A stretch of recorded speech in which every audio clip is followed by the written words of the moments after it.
Mga kwento ni Felmo.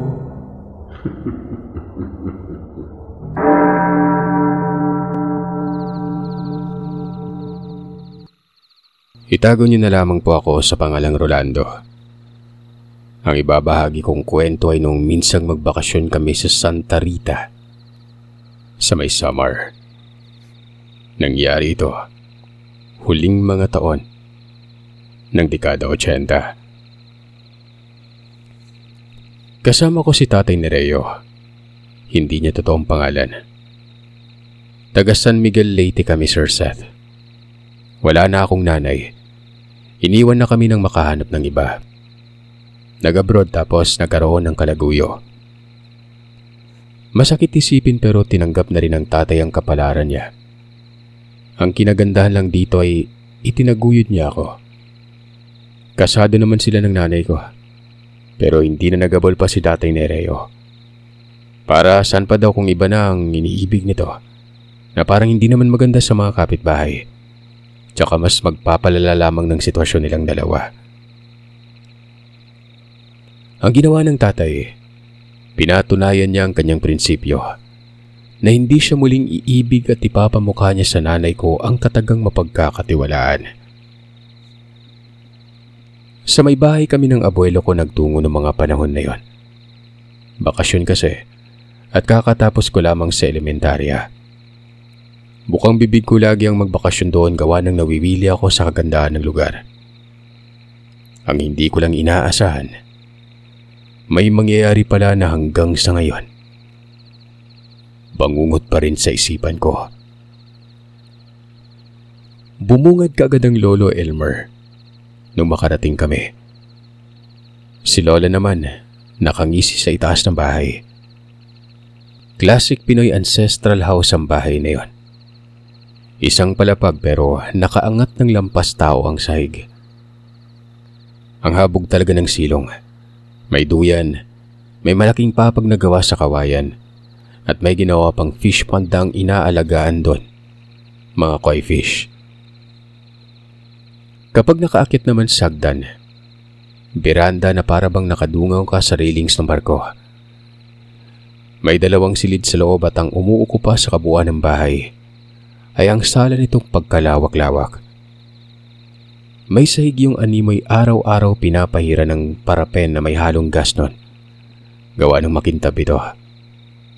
Nasa taas ng banyo, gayon din ang abuhan. Itong banyo nasa may pinakadulo. Ang septic tank nito ay malaki at naging isa sa mga haliginay ng bahay. Masarap sa pakiramdam ang tumira doon. Tagusan ng hangin na napakasariwa at medyo malamig. Kitang-kita mula sa beranda ang napakagandang tulay ng San Juanico. Malayo man pero tanaw na tanaw yun gawa ng nasa bukid ang tirahan banda. Itong lolo at lola ko ay sobrang makwento. Kadalasan pa sa mga kinikwento ng mga ito, yung mga mahihiwag at may nakakatakot din. Nabanggit pa nga noon na may mga bata o manong nawawala at hindi na natagpuan pa. Ayon sa haka-haka ay pinatay daw ang mga ito. Kinuha ang dugo tapos hinalo sa semento para sa isang pasilidad na itinatayo. Itong kwentong ito ay napakatanyag sa lugar ng mga abuelo ko banda. Pinaniniwalaan pa nga umano na baka hinalo sa semento nung ipagawa ang tulay. Bata ito sa lola ko.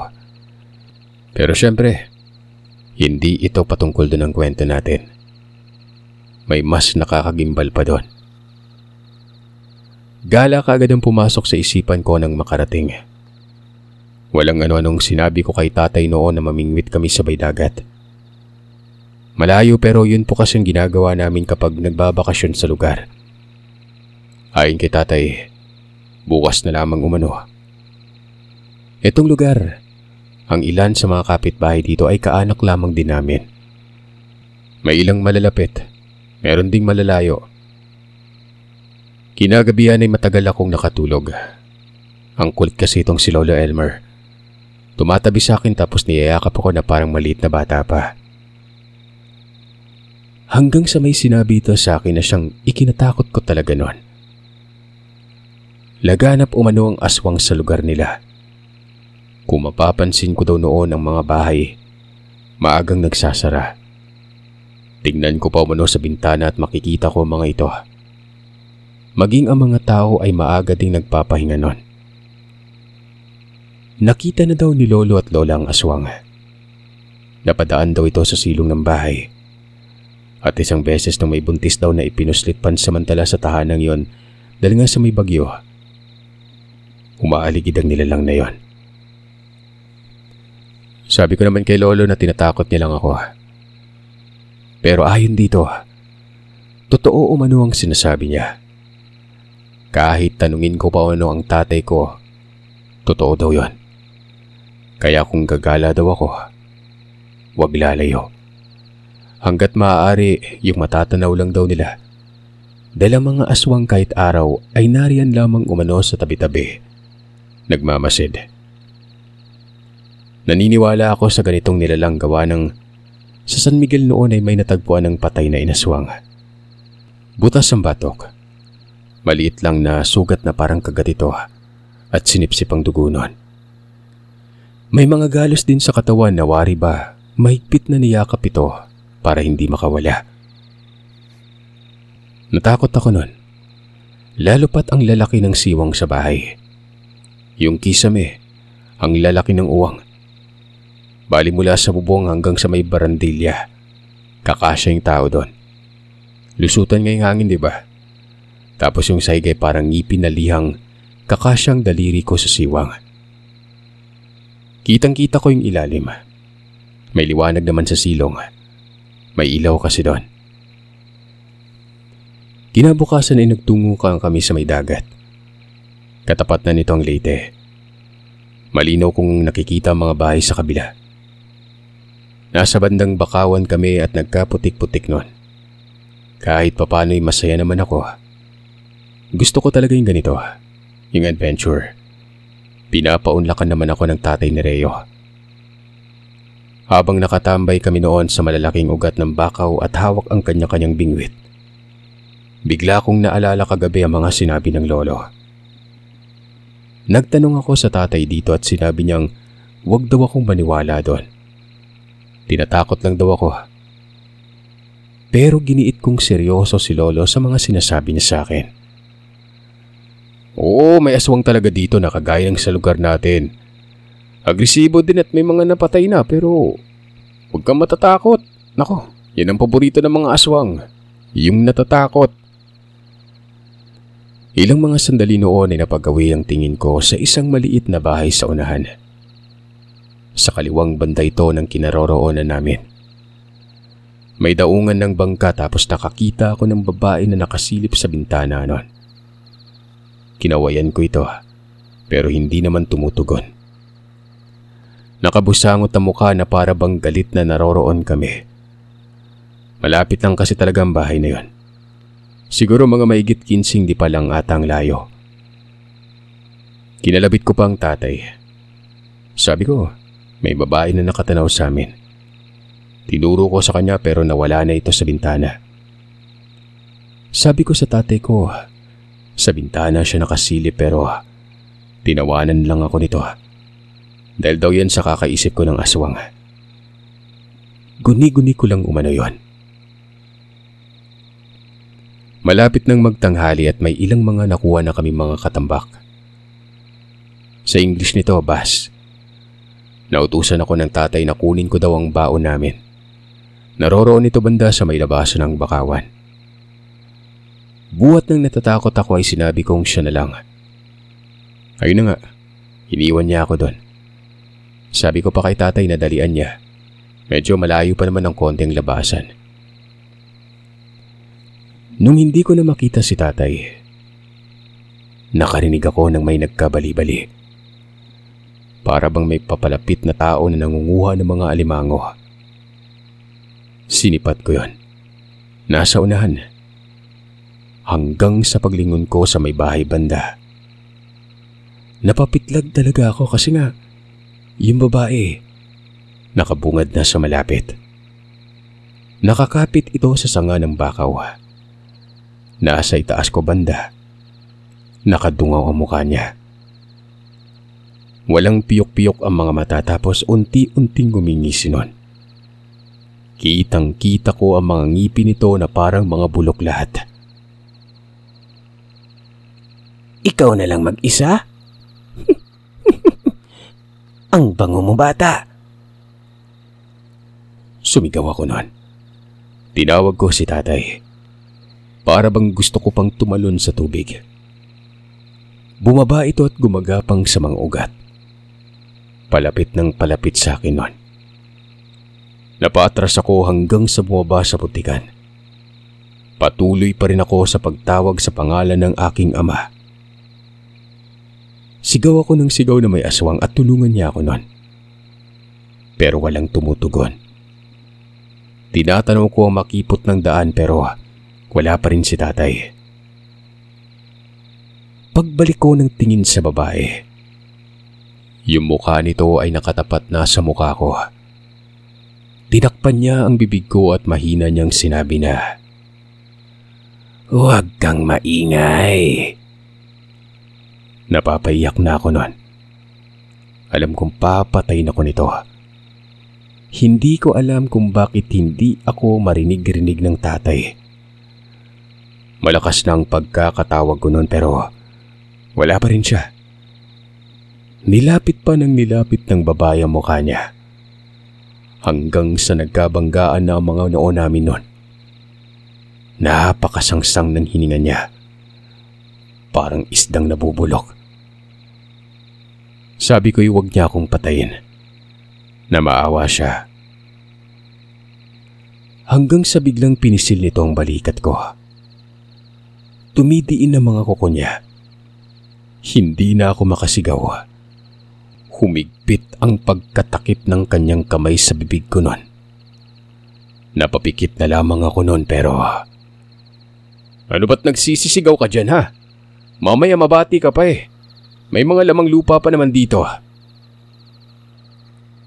Napayakap ako kay tatay nun. Hindi ko alam pero naglaho yung babae. Sinabi ko kay tatay na yung babaeng lumapit sa akin. Tinuro ko pa kung saan yun nakapatong kanina at gumapang palapit. Sira ang mga ngipin. Ilapit ang mukha sa mukha ko. Dagdag ko pa. Tinakpan nitong bibig ko. Pero biglang pinisilang balikat ko kaya napapikit ako noon pero ang nakapagtataka. Nasa gilid ko na lang bigla si tatay. Ano? Babae? Wala naman eh. Dito tayo. Dito niya ako pinisil. Ang sakit nga eh. Para may sugat. May sugat nga. May dugo pa. Pero ayon kay tatay ay dulot lamang daw ito ng mga talaba na nakadikit sa bakaw. Nagdidilusyon lamang umano ako nun.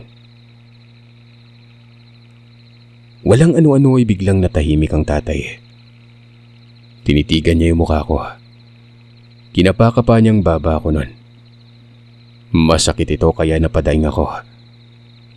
Dali-dali niyang kinuha ang mga bingwit at niligpit. Kinarga ako sa likuran at nilisan namin ang lugar. Nang makalabas na kami sa bakawan, sinabi niyang totoo umano ang sinabi ko.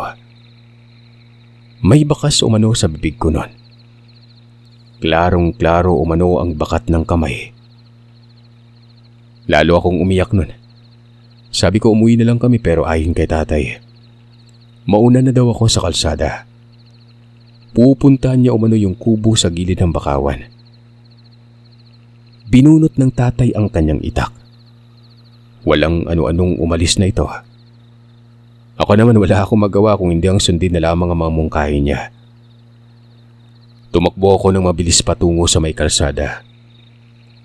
Walang kabahay-bahay noon kung kaya walang mahihinga ng saklolo. Tarantang-taranta ako noon. Maya-maya ay bumalik si tatay. Ang sabi nito ay walang tao dun sa bahay. Wala ding mga gamit maliban na lamang sa mga nagkalat ng mga basura. Hinala niya, mula daw ito sa mga tambay na nagbibisyo. Umuwi kami nun. Hindi ako natahimik. umiiyak pa rin ako dahil hindi mawala-wala sa isipan ko ang naranasan ko ng mga panahon na yon. Nang makarating sa bahay, agad sinabi ni tatay ang nangyari. Maraming tinanong sa akin si Lolo Elmer. Ano ang nangyari at ikinuwento ko naman sa kanya. Tapos kung may ano pa siyang mga sinasabi noon na hindi ko maintindihan. Sinabi ko na yun na nga at naiwan ako doon kasi kinuha ng tatay ang baon. Mabilis ang pangyari na para bang isang nilinlang lang. Kasi nga alam ko namang kasalukuyan akong hawak ng aswang pero bigla ko na lang narinig ang boses ni tatay na nasa gilid ko na tinatapik ako. Kumbaga, yun din ang mga sandaling nasa harap ko yung babae. Pero biglang nawala nun. Matinik ang aswang na yan. May nangalimango nga na hinabol eh. Siya lang mismo ang nakakita. May mga taong nakasaksi na may tumatakbo pero walang nakitang humahabol. Hindi nakikita ng ibang aswang maliban na lang sa biktima. Kung hindi ako nagkakamali, nanoroon pa yung aswang kanina nung nasa gilid ka ng anak mo. Dapat pala inabasuhan na rin kita kaso ito lang apo ko ang nasabihan ko kagabi. Ang problema, baka balikan pa tong si Rolando. Nabitin yon. Kagaya na lang ng tao na nakukuha ng alimango. Balita ko namatay nga yun eh. May marka ng aswang ang mga alimangong yon. Ay naman kay tatay. Naniniwala siya dito. Kahit saan naman umano ay meron at hindi naninilingid sa kanyang kaalaman ang paglaganap ng aswang sa lugar na ito. Pero doon niya palang napagtanto na sobrang delikado pala. Sabi ng tatay ay wag na lang daw ako lumabas. At kung lalabas man ay wag na wag lalayo. Tsaka magpasama kapag may kailangang puntahan. Hindi ako nakapagsalita. Ultimong sa mga sandaling yon ay hindi pa rin nawawala sa isipan ko ang lahat. Na para bang gusto ko na lamang umuwi ng San Miguel. Yung lugar na paborito ko. Nakakatakot na. Nagsasaboy na ng asin sa silong si Lola Sara. Naglalagay na rin ito ng mga dahon ng buungon sa kisame ng silong nun. Habang si Lolo naman, pinuntahan ng mga kakilala niya. Pagkabalik nito sa hapon ay sinabing may dadalaw daw mamayang gabi. Isang albularyo umano yon. At isa ito sa mga nagtangkang hanapin ng aswang. Pero hindi daw nahuhuli dahil nga sa kailapan nito at mahirap makita. Ibang klaseng aswang. May isa pagkamaligno na umano ang abilidad nito. Kinagabihan ay dumating ang albularyo. Sinuri ako. Pero wala naman daw akong palatandaan. Hindi din nalawayan. Pero mag-iingat pa rin umano ako gawa ng delikado talaga. Pinausukan ako noon ng kamangyan tapos yung siga, nilagyan pa yun ng dahon ng kalamansi. Mula ng araw na yun ay para akong bilanggo. Hindi na ako lumalabas. Maski pa gusto ko pero nanatili na lang ako sa taas nun. Hanggang sa may biranda lamang ang gala ko noon. Sa loob ng isang linggo ay ni isang beses ay hindi ako nakatapak sa lupa. As in, hindi talaga ako gumala nun. Si tatay naman ay abala sa kakainom kasama ng mga kaanak niya. Doon sila sa silong. Kung minsan ay naroroon sa may bahay ng pinsan niya. Malapit lang naman. Nasa kabilang lupain lang. Ang kasama ko sa bahay ay si Lola Sara lagi. Hindi ito makwento. Napakatahimik. Parang pipe. Lagi lang nagsusulsi ng mga damit tsaka nagtatahi din ito ng lambat. Si Lolo kasi ay laging naroroon sa merkado. Hanggang sa dumating ang bagay na hindi ko makalimutan. Yung mga sandaling inakala ko na wala nang dapat ipag-alala. Gawa ng wala naman ng aswang na humahamak pa sa akin. Pero nagkakamali ako. Hapon yun. Nagwawalis na si Lola sa labas. Wala si tatay at wala si Lolo. Magkakasamang dalawa gawa ng nanabong sila ng manok sa tarian. Habang nagwawalis ang Lola sa ibaba, Sa hindi ko malamang dahilan ay may napansin akong tao na dumaan sa gilid ng bakuran. Kalmado ito. Babae. Tinitigan ko lang siya. Nakadungaw ako noon sa bintana. Pero nang magawi ito sa isang puno, hindi na ito tumagos pa sa kabila. Napatulala talaga ako noon. Kinusot ko ang mga mata sabay titig ng paigi pero wala talaga. Nawala yung babae. Tinawag ko pa si Lola na kako may napadaang babae sa labas na bakuran. Balitong bakuran ay gawa lang yun sa kawayan na may mga tanim na San Francisco sa gilid. Meron ding magkakasunod na puno. Iba't ibang klase. Makopa, santol, mangga at mulave. Doon sa mangga ito nawala. Na kung saan naman nakatapat na ito sa kanto ng bahay. Sinipat ito ni Lola. Sabi ko doon sa mangga. Lumapit doon si Lola pero lumingon sa akin at sinabihan akong magmerienda. Gutom lang daw yun. Hindi ko na lang kinulit pa si Lola. At dahil gusto kong mapatunayan sa sarili kung guni-guni lang ba o hindi, naisip kong bumaba at suriin ito. Ginawa ko yun. Pero habang nangyayari ito, nakahanda na ako sa pagtakbo. Hindi ako napansin ni Lola. Nasa may tugkaran siya ng bahay. Nagsisiga na doon para iwas lamok. Unti-unti kong sinisilip ang likod ng punong yon. Pumanik pa ako sa bakod pero wala naman. Nangawit ako kung kaya bumaba ako noon. Umupo at sumiksik sa mga tanim. Baka kasi nagtago lang ito dumapa. Hanggang sa ganoon na lamang ang pagkawindang ko gawa ng nakakakita ako ng mga paa. Sira-sira ang mga kuko nito. Napakaraming galos. Ang dumi pa noon na waribay galang tao. Hanggang bewang lang nakita ko. Sinilip ko ang itaas pero unti-unti itong umuupo hanggang sa bumungad na sa akin ang mukha niya. Sumasalampak pa ito sa bakod at dilat na dilat ang mga mata. Napasigaw ako noon sabay sirit ng takbo patungo sa silong. Sabi ko sa Lola, totoo ang nakita ko. May tao at naroroon ito sa likod ng bakod. Sa tabi mismo yun ng puno ng mangga. Dagdag ko pa, ito yung aswang na lumapit sa akin nung mamimingwit kami. Paika-ika namang lumabas si Lola ng bakuran. Pinunta ng likuran.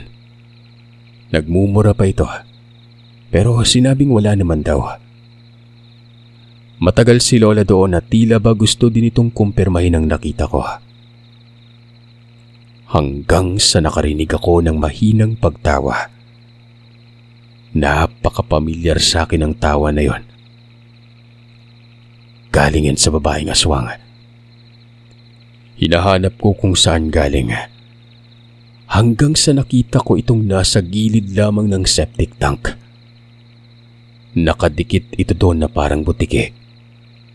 Nanlilisik ang mga mata at parang susunggaban ako noon. Napaatras ako. Pero naipit naman ako sa may papagbanda. May harang kasi doon. Nasa kanto ito ng harapan banda ng bahay. Kawayan at yun ang nagsisilbing harang sa papag umalapad na lantay. Dahil sa sobrang takot ko noon ay naglulupasay ako sa kakasigaw. Nagtatatalon sa papag at tinatawag si Lola. Itong nilalang ay dahan-dahang bumaba sa lupa. Hanggang sa naglaho na lamang ito bigla. Hinanap ko kung saan na. Hanggang sa bigla na lang may buhok na unti-unting bumababa mula sa kisami ng silong. Pag-angat ko ng tingin ko, naroroon sa ibabaw ko ang nilalang na yon. Nakakapit.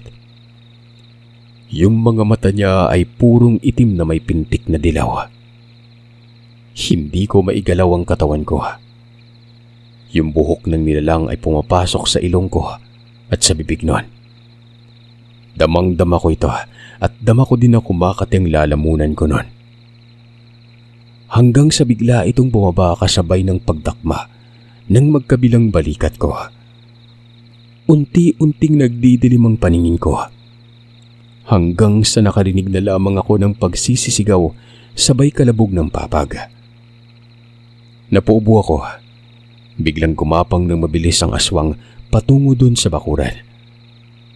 Nakita kong binabato ito ng lola. Bato pala yung kumalabog sa papag. Mabuti na lang at naabutan niya ako noon. Lumapit sa akin si lola at hinila ako nito. Dinala ako sa itaas ng bahay. Pinainom ng tubig na may asin. Nagmumumura yon. Sinabing totoo pala yung nakita ko. Na dapat ay hindi siya nagpakumpiyansa.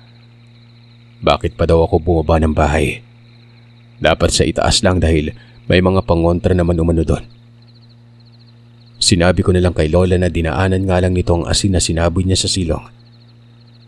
Ultimong yung dahon ng buungon ay walang silbi. Walang silbi ang pangontra. Anumang oras ay pwede akong biktimahin ito ng walang kahirap-hirap nun. Malingat lang sila nun. Mamamatay na ako.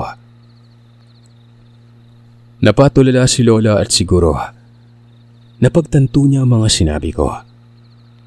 Tama naman kasi. Hindi umubrang pangontra niya.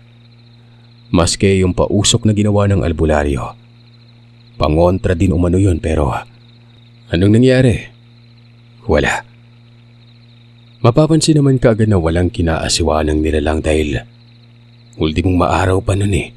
Umaatake. Sinabi ko noon na uuwi na lamang ako. Sinabihan niya si tatay na uuwi na kami noon. Nagkagulo kinagabihan. Nagdagsaan ng mga kaanak namin ang malaman ng nangyari. Pinalibutan ng bahay buong magdamag. May 2 albularyo na dumating. Ang isa dito ay yung nagpausok sa akin na si Mang Taro. Habang ang isa naman ay babae na matanda nun. Si Aling Victoria. Kung ano-ano na lamang ang pinagagagawa nila. May naghakot pa nga ng aroma sa may dagat. Nilagay ito sa bakod. Balisang-balisa si tatay. Kung nagkataong huli na daw si Lola Sara noon, baka napahamak na ako. Parang kumbaga, papatay na talaga ako ng nilalang. Gawa ng pumasok na nga yung buhok niya sa mukha ko noon. Kitang-kita daw talaga ng lola ito. Nakakapangilabot ang forma. Animoy may buhay ang mga buhok nito. Ayon naman kay Mang Taro, kaya pala mailap at mautak gawa ng isang uri daw ito ng aswang na tinatawag na kubura o sa lokal, kubot. Sinasabihan ko noon si tatay na umuwi na lamang kami pero ayon dito, payo daw ng albularyo sa kanya ay wag na muna. Kahit umuwi pa kami noon ay pupuntahan pa rin ako ng nilalang. Naguguluhan daw ang albularyo kung bakit pinupunteriya ako maigi. Siguro ay nagbintis ito nung una kaya napag-initan ako nito. Nagtanong naman ako sa kung anong gagawin namin noon. Tutugisin daw yung aswang eh. Kahit papano kapag napatay na ito magiging panatag na rin yung mga tao. Paano po tutugisin? Sobrang bilis nun. Tay, kung hindi pwedeng umuwi sa atin, bakit hindi na lang tayo lumipat sa malayo? Pwede naman anak, pero mahirap eh. Wala pa akong ipon. Tsaka sayang naman kung iiwan ang bahay natin doon sa San Miguel. Huwag kang mag-alala. Hindi na ako alis. Babantayan kita lagi. Ano pa ba magagawa ko, Sir Seth? Para na kasing wala ding mapagpipilian. Kung kaya naman nagpakatatag na lamang ako noon. Kahit sa likod nito, para na ako mababaliw. Isang linggong parang may pagdidiwang sa bahay. Inaasikaso din nila lolo ang mga kaanak namin. Ang iba ay umuwi at doon na sa kanila kumakain. Pero ang ilan doon, parang ang pinunta lang ay ang lumaklak ng alak. Gabi-gabing maingay, gabi-gabing nagiinuman. Lampanog, kulafo, gin bilog. Walang pili yon. Kung pwede lang mainom ang gasolina, ininom na siguro. Pero kahit papano ay napapanatag naman ako. Hindi ako nababahala gawa ng may mga tao. May nagsusugal pa nga na animoy may lamay. Nakarating na rin ito sa kinauukulan pero wala naman silang magagawa gawa ng wala namang batas sa mga aswang. Isang gabi, habang nasa mahimbing na pagkakatulog ako sa ilalim ng kulambo, kasama si Lola, nagising ako dahil nagkasigawan sa labas. Tandang-tanda ko ito. Pasado 10:00 ng gabi noon. Napabangon talaga ako noon at napasilip sa bintana. Nakikita ko sa baba ang ilang mga tao. Pinapailawan nila ng flashlight ang itaas na mangga. Habang nangyayari naman ito, nagsisisigaw noon si Mang Taro na nahuli din ng aswang sa wakas. Hindi daw ito makakatawid ng ibang puno. Matagal nilang pinaghandaan ang patibong. Sa tulong umano ng pamamaraan ni Aling Victoria na sobrang bisa, nahuli din umano yon. Bumaba si tatay ng bahay kaya naman bumaba na rin ako. Naroroon ang babae sa itaas ng puno. Tinatago ang mukha niya, pero kitang-kitang katawan. Tinatamaan niya ng ilaw mula sa flashlight. May umaakit na ng puno. At itong aswang kapag napapasilip yon, nagbabaga ang mga mata niya. Parang pusa. Yung buhok niya, nakakapangilabot. Ito yung lumukob sa mukha ko at pumasok sa ilong at bibig ko noon. Ang liksi pero ipit na ipit ito sa sitwasyong yon. Sigaw ng sigaw ang mga tao. Mabuti na lamang at malalayo ang ibang bahay doon. Siguro kung magkakadikit lang parang may paligsahan nun. Dalawa ang umakyat. Mga pinsan nito ng tatay. Mga malalakas ang loob gawa ng may tama ng alak. Para mga unggoy. Malinaw sa mga mata ko ang ginagawa nila. Magkabilaan ito sa aswang.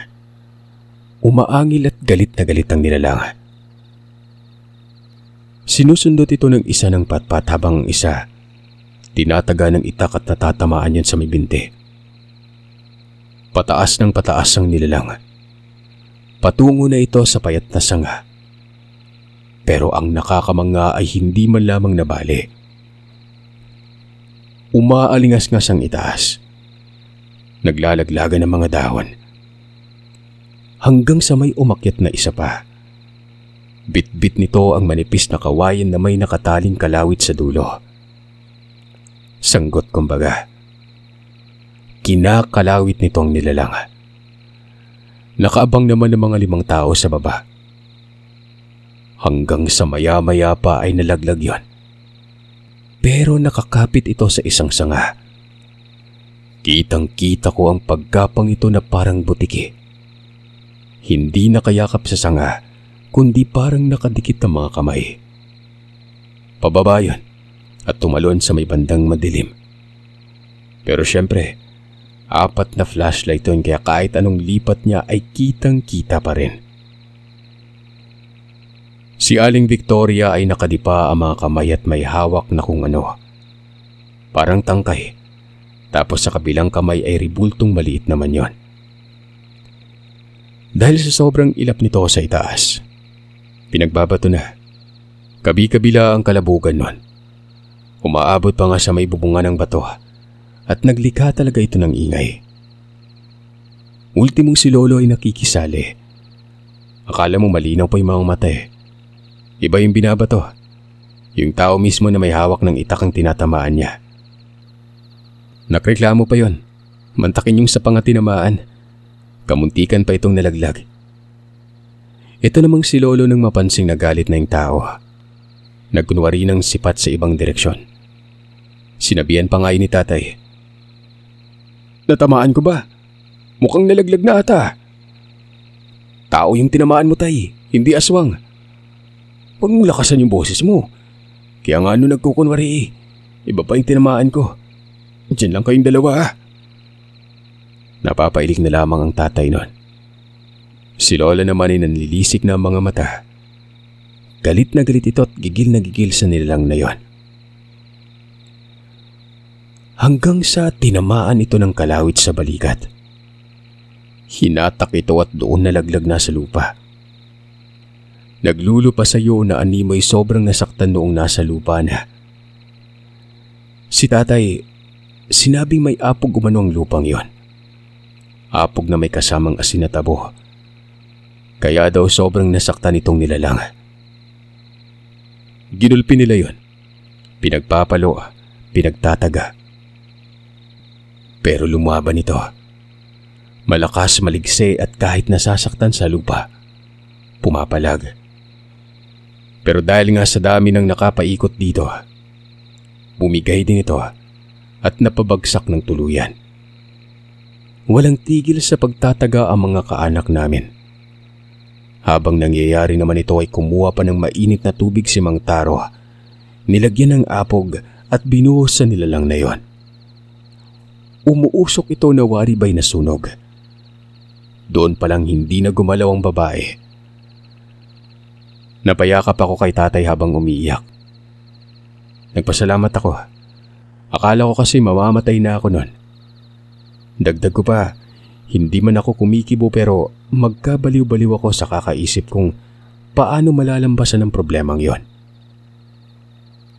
Ultimong sila Lola at Lolo, napapaluha na rin, naimakap sa akin.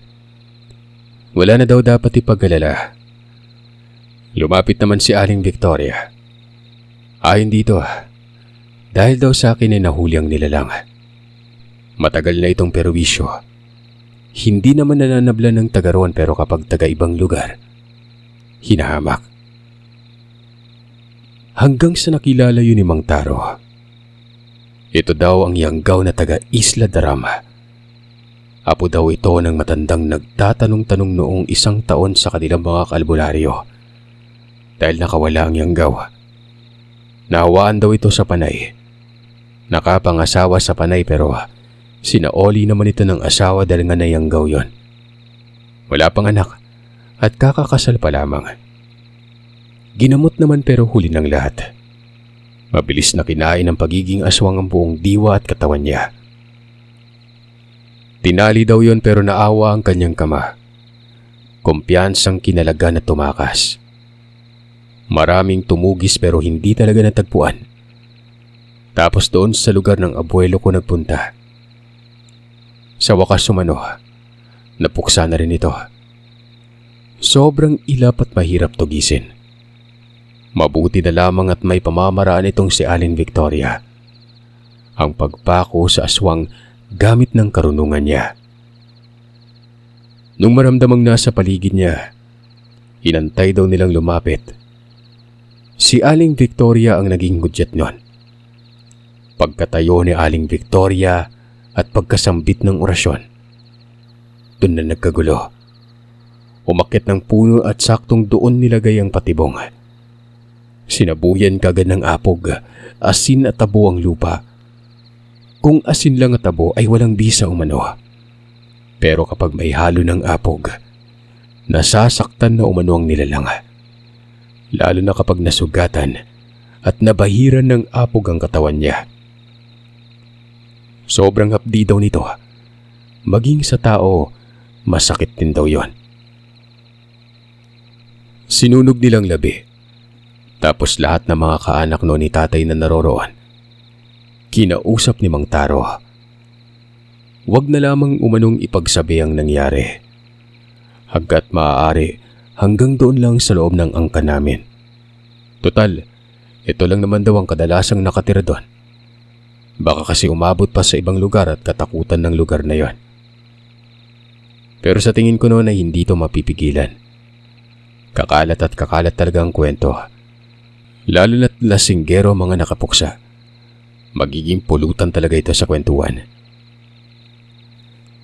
Hanggang ngayon ay dala ko pa rin ang karanasang yon. Dumadalaw pa naman ako sa bahay ng mga abuelo ko kahit matagal na silang patay. Ang nakatira dito ay ang kapatid ni tatay. Umuwi galing Maynila nung namatay si Lola. At doon na piniling tumira. May mga parte na nga ng bahay na nirenovate na. Nga pala, itong kubura, aswang na nagmula sa bansang Hapon. Hindi ako sigurado pero dala daw ito ng panahon ng digmaan. Sinumpang aswang daw ito na may abilidad na nakakapanindig balahibo. Mailap, matalino at mabilis. Bukod pa dyan, napakagaling manglinlang. May buhok na nauutusan. Mahaba ang dila nito. Naging bansag nga sa atin ang kubura na isang kubot.